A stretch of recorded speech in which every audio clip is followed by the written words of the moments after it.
Le festival Zéro Déchet, Zéro Gaspille, c'est un festival organisé à l'initiative de Bilta Garbi dans le cadre de la Semaine européenne de la réduction des déchets. C'est une édition spéciale textile, mais sur l'ADN, on va dire, du festival ZZ. Zéro Déchet, Zéro Gaspille, c'est toujours de sensibiliser sur la prévention des déchets, la réduction des déchets, tout en mettant en valeur des acteurs locaux. Pourquoi le textile? Déjà tout d'abord parce que c'est un sujet d'actualité dont on voulait se saisir. Aussi parce que sur nos installations, quotidiennement, on reçoit énormément de textiles, de vêtements, de chaussures. Donc c'était manière aussi de mettre l'accent sur ce déchet-là. Pour ce qui est du programme de cette année, on a retrouvé une conférence à destination des acteurs, des professionnels sur la réparation et le réemploi des textiles, donc couturiers, cordonniers et des recycleries. Au niveau du grand public, c'est des ateliers gratuits qui s'étalent sur tout le territoire, sur 3 thématiques phares qui vont être l'entretien, la réparation et la personnalisation, la customisation, donc au travers notamment de la broderie ou du boro japonais, pour prolonger la durée de vie de nos vêtements et de nos chaussures.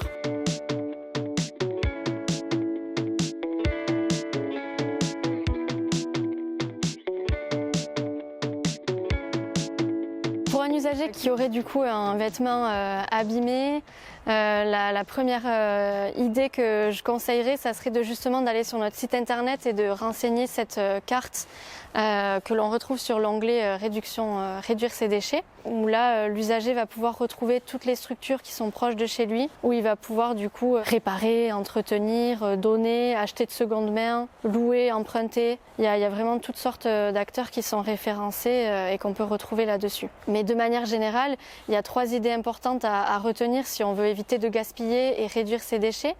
Ça va être d'entretenir, il va y avoir la réparation, on n'y pense pas assez souvent, mais la réparation ça fonctionne bien, que ce soit pour les vêtements ou pour les chaussures. Sur la carte d'ailleurs qui est présente sur notre site internet, il y a un filtre qui permet de géolocaliser également les réparateurs qui sont labellisés bonus réparation.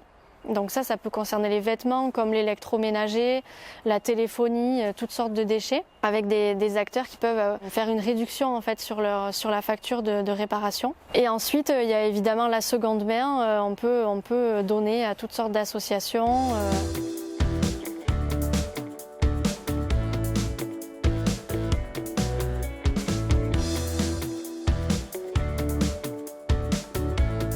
Ce matin, on a fait ce petit exercice dans l'atelier, c'était de leur montrer qu'il y a des choses qui sont rattrapables.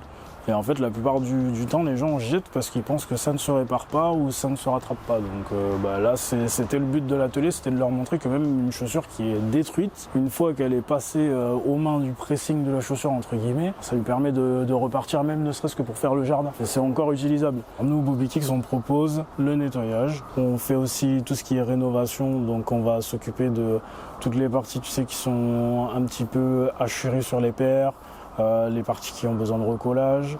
On va faire tout ce qui est désoxydation des semelles, c'est quand ta semelle jaunit.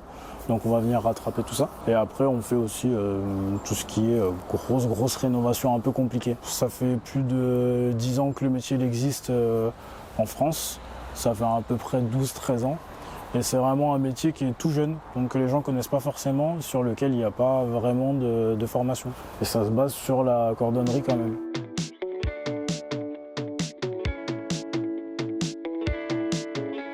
Le bilan sur l'utilisation des chaussures, c'est que les gens achètent pour jeter, très souvent, mais c'est pas vraiment de leur faute. Très souvent, ça va être une problématique qui vient de l'obsolescence programmée, comme sur une machine à laver ou sur autre chose. Et en fait, ça vient vraiment des industriels qui vont choisir de mettre sur tel modèle une matière qui ne tient pas et de faire en sorte que ça se dégrade le plus rapidement possible. Donc ça va être les teintes, ça peut être les coutures, ça peut être les collages. Quand tu as besoin d'avoir une chaussure qui tienne dans le temps, il faut déjà que tu regardes ton pied, comment il est formé. Est-ce que j'ai, comme je dis souvent, est-ce que j'ai le pied grec?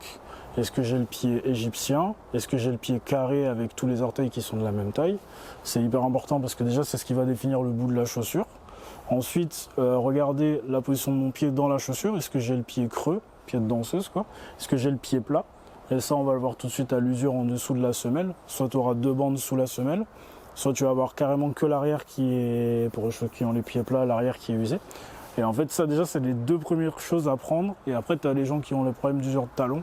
Donc soit avec le talon qui est comme ça, vraiment en équerre, soit le talon creux. Et ça, c'est déjà ces trois règles-là avant de choisir sa chaussure, plutôt que de choisir sa chaussure vis-à-vis du style. C'est plus important de choisir par rapport à la forme de son pied et au jeu de forme de la chaussure. Et comme elles sont fragiles et le grammage est rabaissé, tu vois, les semelles, elles tiennent pas forcément dans le temps maintenant, donc il vaut mieux prendre quelque chose où on répartit bien le poids sur la chaussure. Et en fait, après, tu vas voir aussi quelle matière j'ai. Quand on est sur un nuage, on est sur une paire qui est pas bonne à porter. Voilà, clairement. Même si c'est ce qu'il y a en majeure partie dans la vie de maintenant, typiquement, c'est pas ce qu'il faut porter. Parce que ça veut dire que déjà, on n'a pas d'amorti. Et en plus de ça, ça veut dire que le grammage, il est vraiment baissé dans la chaussure, et du coup, qu'il n'y a pratiquement pas de semelle en réalité. Donc déjà, ça va s'user 10 000 fois plus vite. Et c'est franchement, c'est 70% des paires de chaussures de maintenant, quoi. Voilà. Et après, regardez si c'est cousu ou pas, si tout est cousu, si c'est du thermocollage ou pas, ça va peser dans la balance. Et quel type de matériau, et pareil pour les dents, si les teintures sont fixées ou pas. Donc favoriser par exemple les dents qui sont pas foncées. Voilà, tous les dents qui vont être un peu plus clairs, il n'y aura pas forcément de teinte dessus. Et du coup, ça ne va pas se déstocker sur le reste de la chaussure. Voilà, ça, c'est les principaux axes d'amélioration pour le choix d'une chaussure pour les gens. Quand vous avez votre paire qui est vraiment trop abîmée et que vous ne voulez plus la réutiliser, vous pouvez la ramener dans les bacs de collecte, faire des dons aussi aux associations. Et en fait, c'est eux qui vont retrier, redispatcher, voir ce qui est réparable, voir ce qui est revendable aussi, et qui vont revendre. Il y en aura une partie qui va être quand même revendue à l'étranger, mais il y aura une partie qui sera traitée en Europe. Voilà, donc c'est là toute la différence, c'est qu'au moins ça part au bon endroit et c'est possible à recycler quand même.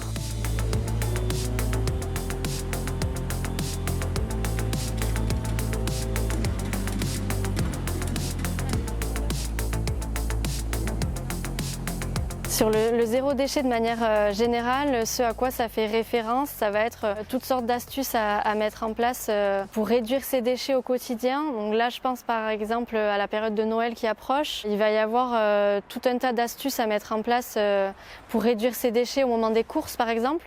Ça va être notamment de privilégier le grand conditionnement, vraiment les formats familiaux, les grands formats plutôt que les portions individuelles. Ça déjà c'est beaucoup plus économique et ça permet de réduire considérablement le nombre d'emballages à la fin à la caisse. Comme autre astuce, ça peut être tout bête, mais ça peut être de remplacer un emballage qui va avoir une durée de vie très courte, notamment le papier cadeau. Quand on fait le constat, on se dit en fait il a eu 3 minutes de vie cet emballage. Donc là nous sur notre chaîne YouTube on peut retrouver par exemple un tuto furoshiki. Donc c'est apprendre à emballer ses cadeaux avec un tissu, un foulard par exemple, qui peut d'ailleurs notamment être offert à la personne. Donc c'est un système de pliage et de nœuds qui permet d'emballer toutes sortes de cadeaux, de la bouteille de vin jusqu'à des choses qui sont déjà sous forme de cubes par exemple. Au final, ici localement, on a une culture, je trouve moi, du bon sens et du fait de ne pas gaspiller qui est assez forte. Et on a aussi un tissu local de partenaires, d'acteurs, d'associations et de professionnels aussi sur des secteurs d'activité de la réparation et du réemploi de manière générale, de la réutilisation qui est hyper fournie. Donc c'est une chance, c'est de nouveaux métiers qui vont se développer dans les années à venir. Donc il faut rester positif sur ce sujet-là.